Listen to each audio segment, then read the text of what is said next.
Bumili tayo ng wire dito sa Carissa 7. Ayan, sa Bising Hardware. Yan, para sa project natin sa phase 2. Mga karos, good morning. Kamusta po tayo lahat? Ito, welcome back po muli dito sa aming channel. Another day and another house improvement po para sa mga ongoing project natin. Bale ito mga karos, galing tayo rito sa Carissa. Yun nga, bumili muna tayo ng wires na mga gagamitin po natin para dito sa bagong project sa Lumina Homes Phase 2 na isang row house. Ito mga karos, nakatutok pa rin po tayo dito sa project natin sa Lumina Homes Phase 3. Yan, tingnan natin kung kaya natin itong tapusin hanggang April 26. Bali hanggang Sabado po. Kaya ito, samahan niyo po muli kami mga karos ngayong araw na to. Ngayong araw po ng Huwebes. Enjoy watching po. Let's go. Tara. Yan. Ganda ng weather. Medyo malamig-lamig pa. Bali yung truck na yan na nasa unahan, papunta po yan sa project natin dito sa Lumina Homes Phase 2. Ayan, bali may pa-deliver po tayo ng buhangin ngayon. Bali 2 cubic ng buhangin po yan. Medyo maliit yung area ron, kaya pautay-utay lang yung delivery natin.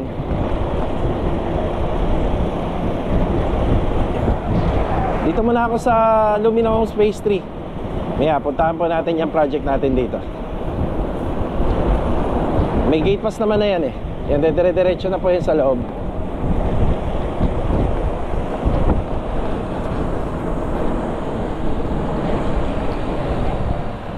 Dinaanan muna natin yung tropa natin dito sa Phase 3. Ito yung pinakabagong project natin sa Phase 3. Good morning nga pala kila client owner.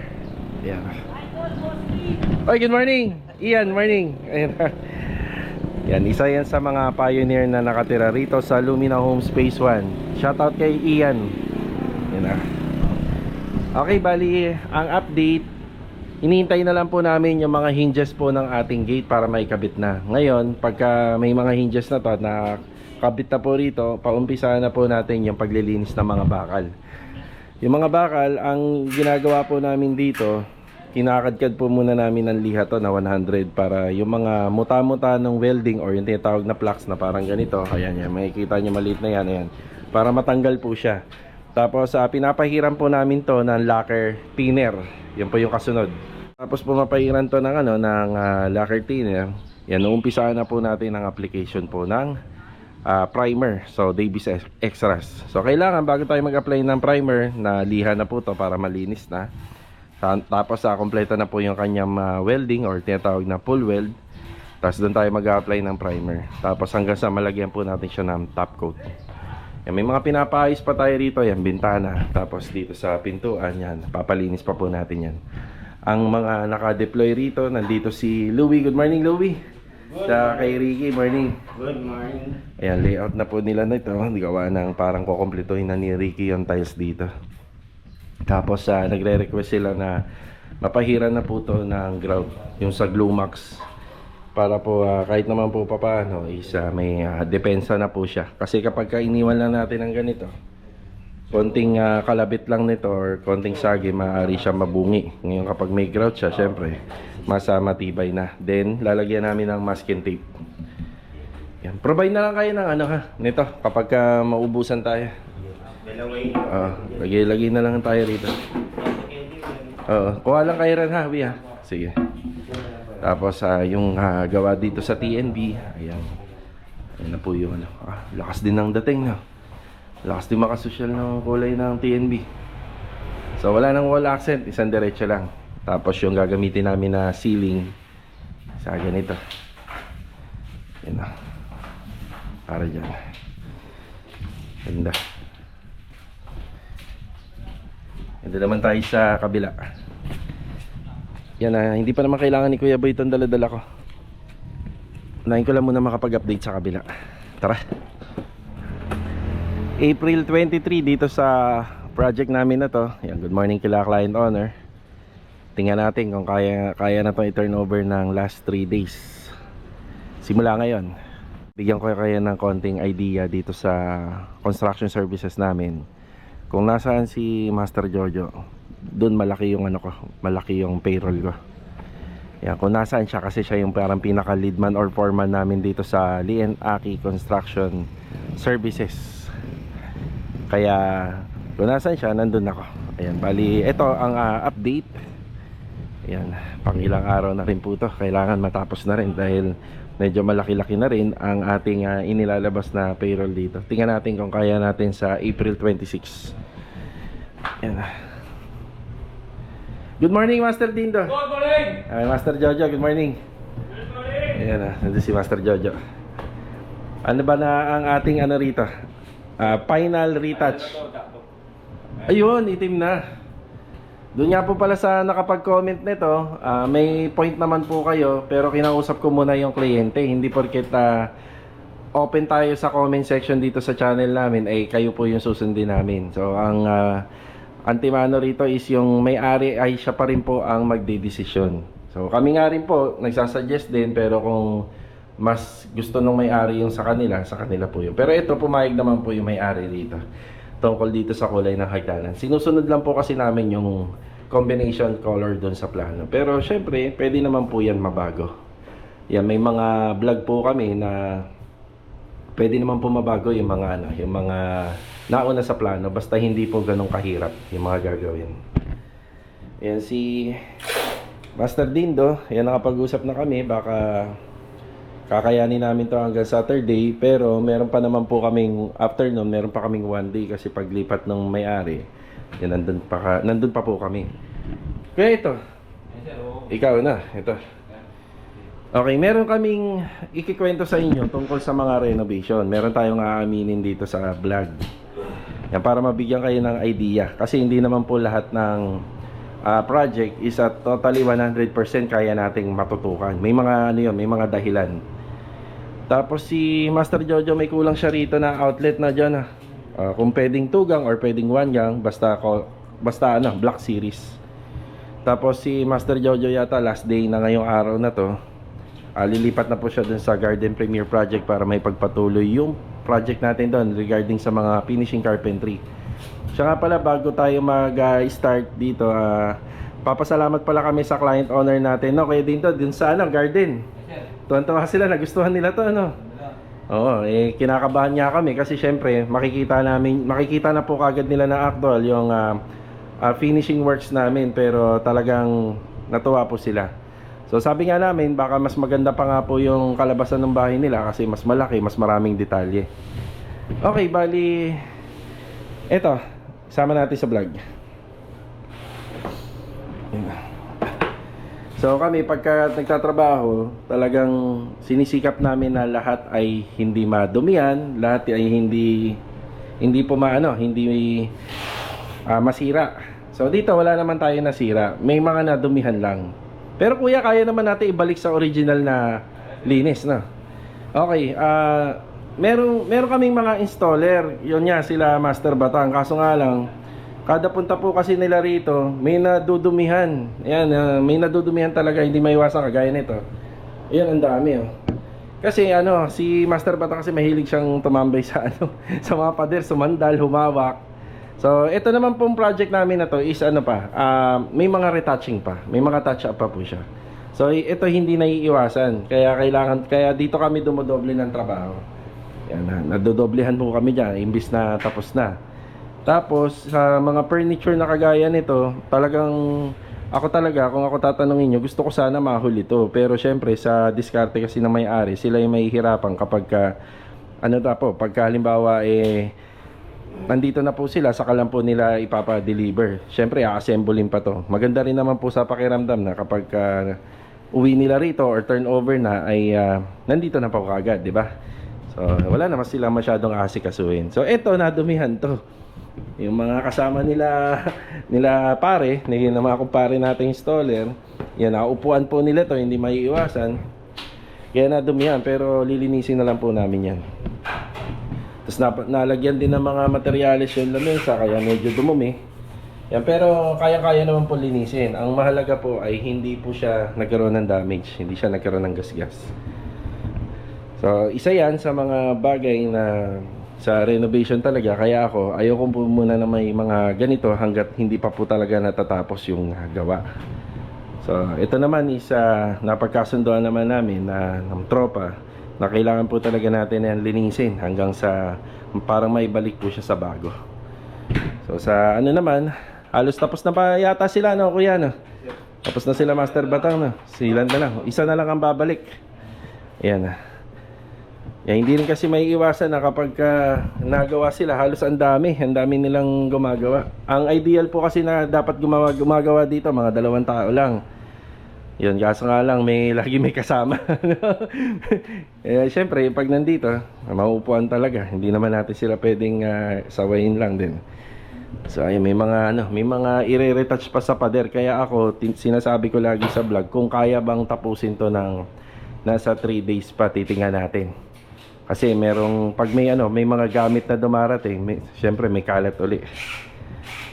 Siguro kuya, i-unbox na rin natin pati yung washing lahat. Para lahat, wala na. Pati karton. Yan. Unbox na po. Ibibigay na po sa amin nila client yung lahat ng box.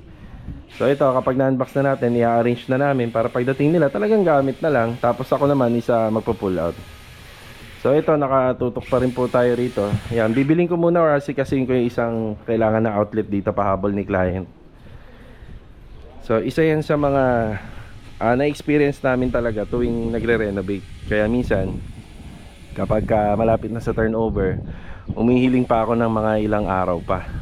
Kasi syempre sa punch list, nakikita po kasi yon yung mga bagay na yon. So kailangan may turnover natin na malinis. Kasi pagka naka-client owner na yan, so okay na tayo doon. Ang binibigay lang natin na warranty is yung bubong at saka yung sa ilaw. Kasi yan naman, hanggat hindi natitesting, hindi naman natin masasabi kung maayos lahat yan. Pero gumagana lahat. Pero binibigyan namin yung mga client namin kapag turnover na ng 1 month. Kung sakaling may mapupundi po dyan, kung ang usapan po is labor materials, papalitan ni contractor. Pero kung labor lang or manpower, ang mangyayari, services ni contractor, pero materials kay client. Or kung under pa ng warranty nung pinagbilhan na ilaw. Tapos yung tungkol naman sa bubong, yan, 6 months warranty yan kapag na turnover, kasi mas matitesting natin yan kapag bumagyo na, di ba? So sa 6 months warranty, yan, enough na yon. Kung walang problema, yan, okay na. Ngayon yung tungkol naman dito sa mga accessories, sa mga paints, ayan, kung tungkol naman po dyan, yan, kapag na turnover natin kay client yun, okay na po yun. Ngayon kung sakali magkakaroon ng halimbawa pagka naglipat or may iba pang mga gamit na gusto pa ipa-deliver tapos na-scratch ng nag-deliver, ayun, pagkakasunduan na lang po ng contractor uli at ng may-ari. Pero kung retouching lang naman, hindi naman ganun ka selan yung gawa, ilang minuto lang ang kinakailangan para maayos. So syempre nakikisama na tayo kay client, wala na pong bayad yun. Kaya advantage din po na yung mga furniture ay nandito na para kung sakaling habang dineliver to at nagkaroon ng gas, so maayos pa ng contractor. So may turnover pa natin kay client na malinis. Nga lang may mga senaryo talaga na ayan, pag nabuo, syempre upuan yan, nauupuan. Tapos lamesa yon, syempre napapatungan. Tapos syempre ito pader, minsan nasasandalan. Yan. Ako kuya, nakita mo ba akong sumandal dito? Kahit sa lahat ng project natin. Oo, hindi, may mga tao kasi talaga na practice na nila yan eh. Kumbaga parang normal na sa kanila na. Malnerism na nila na sasandal. No? May mga dumi nga din talaga. Ang dami. Ito kasi sa lime wash finish. Kaya isipin na lang natin na medyo mahirap pre-prepared to. Kaya back to basis tayo. Pero kaya na ni Master Dindo yan. May tayo dyan. May paraan. Okay, kailangan ko munang makuha yung outlet. Bibiling ko muna para maikabit na ni Master Jojo. Tara. Okay, karagdagang materials dun sa project. Isang tugang outlet lang.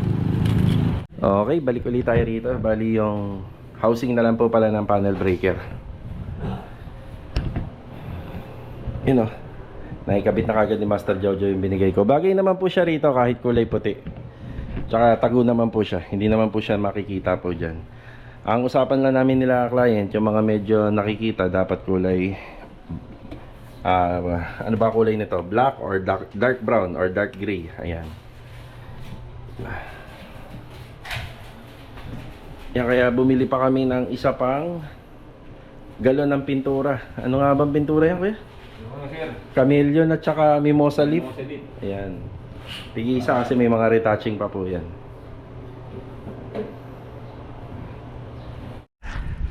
Ayan mga karos, maglit tayo rito sa Lumina Homes Phase 2. Ayan.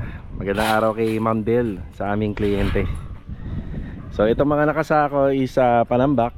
Ayan, madadagdagan pa to, pwede na po nating ipahakot. Epoy, good morning. May karagdagan tayong buhangin dito. Yun nga, yung kanina, yung truck. Tapos yan na lang yung graba po. Baka magpadagdag tayo ng graba. Yan, konti na lang. Yan. Kuya Boy, morning po Kuya Boy. So ito na po yung mga nagagawa rito. Kuya Richard, morning. Yan, may materialis na rin tayo dumating. Ayan, nakikita nyo may mga bakal doon, may mga metal paring. Tapos meron ding paparating na yero or bubong long span na 0.5 at saka karagdagang gutter na gagamitin po sa likod ng bahay dun sa may back extension. Masyadong mataas lang yung pagkakagawa po ng mga pang rebar natin sa column. Sobrang tumaas lang yun sa poste, pero ang minimum height na gagawin po natin dyan at least 240 cm. Yan, simula rito. So ito na nga po pala. So ito na yung ating electrical pipe para sa mga poste. So kada poste lalagyan natin ng 3 ilaw yan. Tapos since medyo mataas po talaga yung natural ground area rito sa may harapan ng bahay, bali nag-adjust kami, naglagay kami ng step. Tapos sa pinaka step nya rito magkakaroon po ng floor drain. So yun yung floor drain. Tapos sinetap na namin yung sa sewer line at saka dito sa storm drain. Yan, okay na. Yan, tapos ito naman po yung para sa pinaka floor drain nandito sa automatic washing machine. Yan dito. So may dalawang floor drain sa harap at saka rito sa gilid. Gawa ng kita nyo naman nasa inner unit si client para maiwasan natin na kapag every time na gagamit siya ng tubig, hindi na po magkakalat dito. Yan, may floor drain po. Aside doon, may mga karagdagan na dumating. Kuya Sandy, good morning po. Sa karagdagan dumating na materyales, yan semento, may piping board na tayo. So yung piping board hindi pa kasama yung sa partition dito. Mahuhuli na po yung kapag nalagyan na ng tiles. So ang gamit nito is para sa mga insulation natin. Gawa na naka PVC panel po tayo. So bukod pa sa foam insulation, yung gagamit pa po tayo ng piping board. Tapos asintada or ano ba to kuya? Buhos? Asintada dito. Ayun, meron na pala. Ay, okay na. So nakapagbuhos na tayo ng kalahati ng poste. Then maitutuloy na po natin yung asintada. Kuya, ano ba yung technique na ginagawa nyo? Kasi open to para may access. Okay. So yun nga, para medyo madali.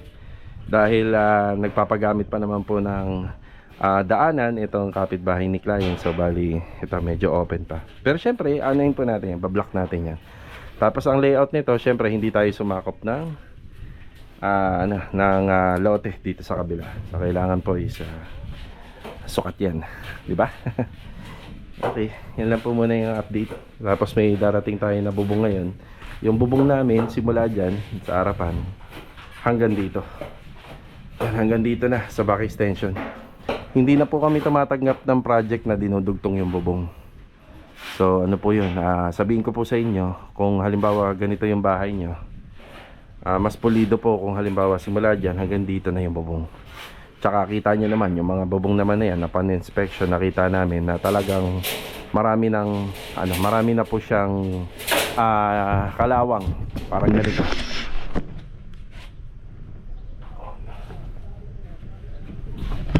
Nakita naman ang request namin sa kliyente na palitan po lahat. Kasi dyan nagkakaroon ng problema kapag ayan, kagaya nito po. Dyan nagkakaroon ng problema kapag yung bubong dudugtong pa tayo. So makakatipid nga tayo, pero yung pagkatapos ng gawa, yun doon tayo magkakaproblema. Ayun na yung bubong. 27 feet 4 at saka 4 na 6 feet. Pero dito na po muna namin ilalagay. Buti na lang bakante po ito. Boss, dito na muna. Ayan. 4 na 27 feet yan. Tapos 4 na 6 feet. Tapos dalawang gutter. Okay. Sige. Yan, pagtutulong-tulungan na lang muna ng tropa. Hindi tayo makakuha ng backup ngayon. Medyo malayo yung iba.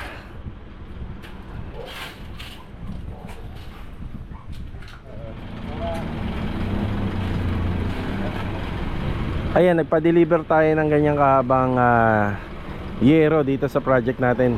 Row house, 27 feet. Yun nga yung dahilan. Narinig. Sa ano na lang siguro yan? Sa loob, kuya. Kaya boy, sa loob na lang yan. Ay, dito na lang ba? Iipit natin. O sige, dito na. Iipit natin. Pero itong gutter sa loob. Ayan, nabanggit ko naman po na kung bakit tayo nagpa-deliver ng ganyang kahaba, kasi gusto natin na mas maayos at pulido na yung gawa. Yan, ginawa natin din yan sa project natin sa Phase 4. Yung kasalukuyan na ginagawa po ni Kuya Rigor ngayon, yung ongoing project natin doon.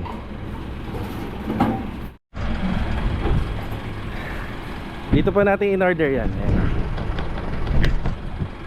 Ay. Yan, salamat po kila Ma'am Rachel at saka sa partner niya na si Sir. Sila pa po yung personal na nagde-deliver sa mga project natin. Yan, maraming salamat. Okay, ito yung 27 feet. Tapos nandiyan po yung apat na 6 feet na kuya, nakaipit. Tapos yung dalawang inside gutter na stainless nandun na sa loob. May purpose po pala kung bakit hindi pa natin pinapahakot yung mga panambak. Yan, bali ito, nakaipit po siya rito. Tapos ayan, kukuberan po natin siya ng mga panambak natin. Siyempre kailangan nasa labas po kasi ito, kailangan ma-save po natin. So dito yung naging stockpile. Yan. Lalahatin ba kuya boy? O yung yun lang, ay sa gitna lang. Pero mamaya kausapin ko lang yung tropa para pagtulong-tulungan na may lagay mo na rito, para mas maganda. Haba eh. Yung ano, yung mga panambak. Sige. Yan. Yan, isa yan sa mga sinasabi ko sa pag-mobilize ng project. Stockpile din. Tapos ang ginagawa ni EFI dito, yan, nagpopondo na po siya ng mga materyales natin. Para sa mga susunod po na araw ay yun, dire-diretso yung trabaho. So ito yung sitwasyon dito sa gilid, sa likod. Okay na muna to. Yan, safe na yung ano natin, materialis natin dito. Tara. Bali mga karos, break muna tayo. Ayan, break time. Ito, shoutout nga po pala kay Ma'am Shio Jenny Lee. Yan, God bless. Ingat po palagi. Shoutout na rin kay History Remix 2025. Ayan, bali mingi siya daw ng tip kung paano daw i-preserve yung silicone sealant. Kasi minsan isang gamit lang nila. Ang nangyayari kinabukasan, sobrang tigas na. Okay, ang diskarte po, yan, meron po tayong silicone dito. Ang diskarte, kailangan hindi po sila mapapasukan ng hangin. So once nakinat nyo na po yan, ilagay nyo yung nozzle nya, wala lang nga po akong silicone dyan. So kapag every time na gumagamit po kayo, ang tanging nyo lang pwedeng gawin po, mas maganda, is magpasobra po kayo. So once na silicone gun nyo na siya at hindi na po nyo gagamitin o itatabi nyo, kailangan may sobrang lalawit pa na silicone. Tapos i-unlock nyo po yung inyong silicone gun, kasi kapag ka naka-press po yan, tuloy-tuloy lang po yung paglabas po ng laman po dito sa loob. So ang mangyayari po, mauubos siya. So ang ganito gawin nyo, maglawit lang po kayo ng kahit na ganito. Yan. Pag nakalawit na po yun, nakalabas na, lawit tuloy, no? So pag nakalabas na, ayan, nakalabas na, hayaan nyo na po siya. Hindi na po matutuyo yun dito nun. Shoutout po kay John Mansano. Yan, God bless sa inyo. Ito pala yung nag-comment tungkol doon sa project natin dito sa Phase 3 na sana color black na lang po daw lahat yung nilagay doon sa gabay. So ito po si Narciso San Juan. Yan, maraming salamat po sa idea. Shoutout na rin po kay Brens Mendoza. Hindi po ba lumulundo yung aluminum hanging cabinet? Okay, so kapag marami daw na nilagay, okay, bibigyan ko kayo ng idea. Ang isang cabinet, pagka naikabit na, so ilang ilang ano po ba yun? Ilang layer or ilang panel yung nakita natin doon sa project. So, per layer or per panel, kaya niyang bumuhat ng at least 30 to 35 kilo. So, wala naman siguro mga gamit na bibigat pa po doon, no? So, ibig sabihin, patibay po yun. Kaya, tiwala lang kayo. Shoutout naman kay Ju Lee. So, itong bagong project natin sa Luminous Space 2, marami na po tayong ginawa na ganitong iba't ibang klaseng idea sa row house. Sa row house po tayo nag-umpisa sa mga ganitong klaseng unit, sa ganito kalalaking unit na 22 square meter na pwede natin lagyan ng 1 bedroom or 2 bedroom. Pwede rin natin siyang lagyan ng TV area, pwede rin natin siyang lagyan ng bar counter, and pwede rin po natin siyang lagyan ng dining area. So, ayan po.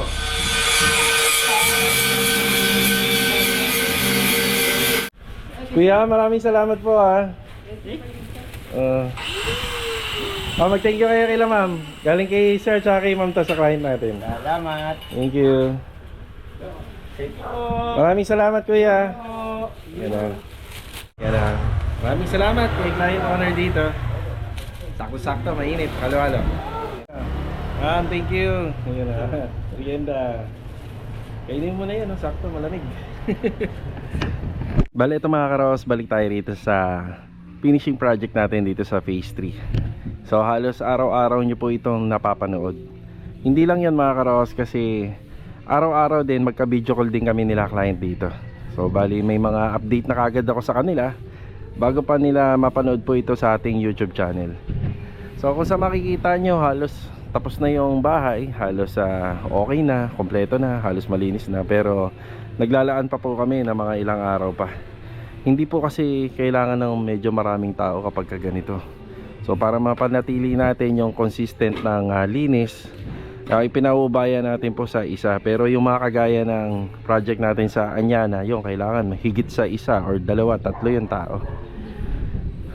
So ito hanggang ngayon makikita nyo bakit hindi pinipinturahan to. Kasi nasa part po siya ng gate. Alam naman natin na lagi may dumadaan na tao rito, kaya inuhuli po namin to para bagong-bago. Tapos yung sa segregation, halos unti-unti nag-unbox na kami ng accessories nila client, kagaya nitong washing machine. Ngayon unbox na natin. Meron pang ilang mga personal na gamit dito na dito na muna namin. Ngayon kapag matatapos yung trabaho natin ngayong araw, ipapasok na lang po natin. Tapos nagbawas na rin ho kami ng mga gamit. Nandito nga pala yung ibang gamit. Dala-dala ko si kolong-kolong. So ito na yung mga karton, yung mga styrofoam. So sa ngayon nagagawa natin to kasi gawa ng malapit dito sa project natin. Ayaw naman natin na iwanan si client na may mga kalat pa. Poproblemahin niya pa po yan.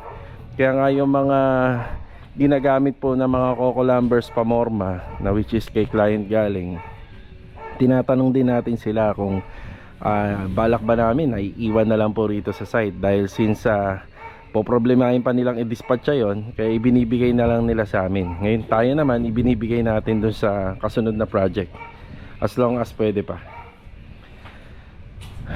Pansamantala ginamit po na namin yung mga karton niya, kagaya no, maganda kasi yung karton ng Hanabishi na oven. Yan pwedeng lagyan ng mga gamit natin na pantrabaho para yung gamit hindi nakakalat. Kung makikita nyo itong project na to, talagang malinis at maayos na. Iniisa-isa na lang po namin. Yan, inuunti-unti na lang po natin. Meron pa mga ikakabit dito na nag-aalangan kami na ikabit kasi gusto namin na yung TV isa makita po muna yung laki niya. Tingnan na lang natin. Baka may kabit nga talaga to. By ano na, pag nandito na sila client. Tayo po kasi pag nagte-turnover tayo, yung hindi pa nakatira yung kliyente. Para may turnover natin sa vlog na mas maganda. So ang plano yata nila client, talagang lilipat na sila, sasabayan na lang natin ng turnover. So ayun po yung plano. So ito yung mga naka-open na cabinet.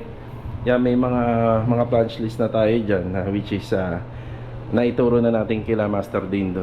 Tapos ito, tatanggalin na namin yung cover nito. So yan, talagang nililinis talaga natin ang gusto. Tapos yung mga binanggit ko na mga retouching, halos okay na. Mga retouching natin, simula sa taas, simula dito sa pagbaba ng hagdanan. Yan, meron pa ho kami. Babalik pa si Louie rito dahil i-retouch po natin yung mga tile grout po rito. Tapos meron na po tayong mga ipapakabit sa kanya na kailangan natin may pakabit na para pag nandito na sila client, yan, mabilis na lang. Bali ayun nga, naibahagi ko nga po pala sa inyo kung bakit minsan nade-delay din yung turnover. Kung ma-delay man, hindi naman masyadong issue kasi 2 to 3 days mga ganun or isang araw delay. Kasi mas minamabuti pa po natin na may turnover pa ng malinis, diba? So itong lupa na lang na yan, ilalagay na lang po natin baka tomorrow, okay na yan para bawas kalat din kasi may mga plastic yan eh. Tapos isang tao na lang po ang babalik dito para sa installer ng glass and aluminum. Siguro si Master Ryan na lang kasi meron pa kaming mga ipare-retouch sa kanya na silicone sealant. So ayan, kita-kita na lang ulit tayo sa susunod na video. Yan, nakikita nyo sa vlog parang maayos naman na, bakit hindi pa i-turnover? So yun ang paliwanag dun. Kailangan may turnover na natin at makompleto na sobrang linis na ng area. Tapos saka tayo magde-declare ng turnover. So sa ganitong klaseng renovation, hindi naman nagmamadali yung kliyente natin. Nagbigay lang sila ng deadline whether na matapos natin sa saktong araw or hindi. Basta wag lang lalagpas. Yun ang sa kanila, di ba? Hanggang dito na lang po muli mga karo. See you on my next vlog. Ito, paalam po muna. Alright, let's go. Tara, lapit-lapit na to. Turn over na natin.